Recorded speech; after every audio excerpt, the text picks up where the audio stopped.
कमर दर्द, जोड़ों की समस्या, सियाटिका, ज्वाइंट्स प्रॉब्लम, एड़ियों में दर्द, घुटने में दर्द या पीठ में दर्द, इस तरह की समस्याएं आम जनमानस में बहुत ज़्यादा देखने को मिलती हैं। तो आज इसी संदर्भ में एक औषधि की बात करने वाले हैं जिसका नाम है त्रयोदशांग गुग्गुल। त्रयोदशांग गुग्गुल बहुत अच्छी औषधि होती है ऐसे केसेस में जिसमें लोग इस तरह की बीमारियों से परेशान होते हैं। लो बैक या कमर दर्द, पीठ में दर्द, ज्वाइंट्स में दर्द, एड़ियों में दर्द। एड़ियों में दर्द भी कैल्केनियम एस्पर जो हो जाता है तो काफ़ी कष्टदायक होता है। आदमी सुबह सोकर उठता है तो पैर जमीन पर रखने में काफ़ी पीड़ा उत्पन्न होती है। ऐसे पीठ या कमर में भी जकड़ाहट हो जाती है, दर्द होता है और कभी कभी नर्व कंप्रेशन के कारण सियाटिक रेटिकुलोपैथी भी होती है जो पीछे कमर से लेकर पैरों तक दर्द जाता है। थोड़ी देर चलने फिरने के बाद थोड़ा बहुत रिलैक्स फील होता है लेकिन कमोबेश दर्द बना ही रहता है। तो ऐसे रोगियों के लिए त्रयोदशांग गुग्गुल आयुर्वेद की एक बहुत ही अच्छी क्लासिकल मेडिसिन है जो क्लासिकल ग्रंथों में वर्णित है।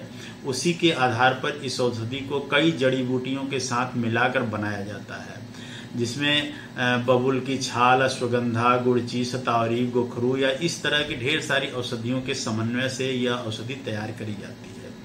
क्योंकि हर्बल बेस्ड औषधि है और काफ़ी कारगर है, इसका कोई साइड इफेक्ट अभी तक रिपोर्टेड नहीं है और लंबे समय तक प्रयोग भी किया जाए आवश्यकता पड़ने पर तो कोई इसका ड्रॉबैक या साइड इफेक्ट नहीं मिलता है। तो इस औषधि को आसानी से आप अपने नज़दीक के आयुर्वेदिक स्टोरों से ले सकते हैं और इस औषधि का प्रयोग भी करना बहुत आसान होता है। 2 गोली से 3 गोली सुबह शाम गर्म पानी से या नॉर्मल पानी से या जैसा निर्देश हो उसके हिसाब से आप ले सकते हैं। कभी कभी कॉम्प्लिकेशन ज़्यादा होता है, कुछ समस्याएं ज़्यादा होती हैं तो इस औषधि को कुछ विशेष काढ़ों के साथ लेने में ज़्यादा फायदा होता है, जैसे महारासनादि काढ़ा हुआ, दसमूल काढ़ा हुआ या दसमूल अरिष्ट हुआ या रासना सप्तक क्वाथ जो मार्केट में उपलब्ध होते हैं उनके साथ लेने से रिजल्ट थोड़ा बेहतर होता है।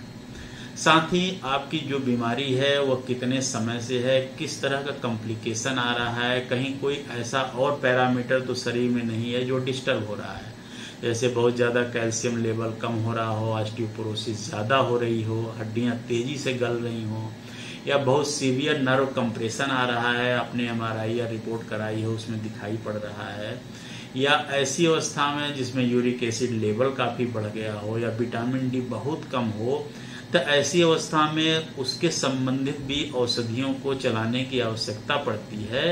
तो उनके साथ यदि त्रयोदशांग गुग्गुल का हम प्रयोग करते हैं तो लाभ अच्छा होता है। तो इस तरह इस बीमारी के साथ साथ कई और कंप्लेंट्स होती हैं जिसको भी ध्यान में रखने की आवश्यकता होती है, इसलिए अपने चिकित्सक से मिलकर ये रूल आउट कराने की आवश्यकता होती है कि हमें इस बीमारी के साथ साथ और क्या दिक्कतें हैं और किस वजह से उत्पन्न हुई है। कभी कभी यह बीमारी लंबे समय से होती है, कभी बहुत शॉर्ट टर्म होती है, आपने कोई वजन या बोझा उठा लिया, कोई बात कर लिया, कोई ऐसा गलत एक्सरसाइज कर लिया जिसकी वजह से भी लो बैक या कमर दर्द हो जाता है। तो उस कंडीशन में आपका लाइन ऑफ ट्रीटमेंट अलग हो जाता है और डॉक्टर उसके हिसाब से फिर मैनेज करते हैं।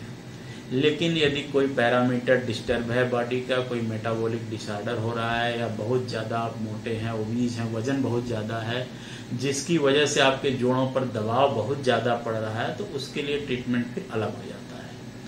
या कोई और ऐसा पैरामीटर जो डिस्टर्ब हो रहा है जैसे यूरिक एसिड लेवल बढ़ गया है या आप डायबिटिक हैं या कोई और कोलेस्ट्रॉल लेवल बहुत ज़्यादा डिस्टर्ब हो रहा है या विटामिन डी लेवल बहुत ज़्यादा कम हो रहा है, तो ऐसी अवस्था में लाइन ऑफ ट्रीटमेंट अलग हो जाता है।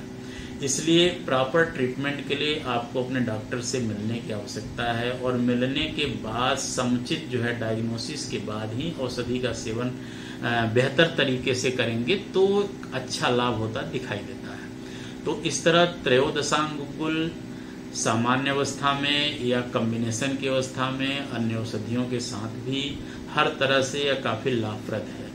इसलिए त्रयोदशांग का गुग्गुल प्रॉपर निर्देशन में करने से आपको लाभ होता दिखाई देता है। तो यह औषधि बहुत ही सुरक्षित है, कोई साइड इफेक्ट इसका अभी तक रिपोर्टेड नहीं है और आसानी से सब जगह मिल जाती है और ज़्यादा कास्टली भी नहीं है, यानी स्वर्ण भस्मों की तरह या सोने के भस्मों वाली जो औषधियाँ होती हैं उनकी तरह यह औषधि बहुत महंगी नहीं है। तो इजी वे में इसका प्रयोग भी किया जा सकता है। तो साथ में अन्य औषधियों का भी प्रयोग करने की आवश्यकता होती है, तो इसके लिए चिकित्सक से सलाह लेकर इस औषधि का सेवन करना आपके लिए बेहतर हो सकता है। धन्यवाद।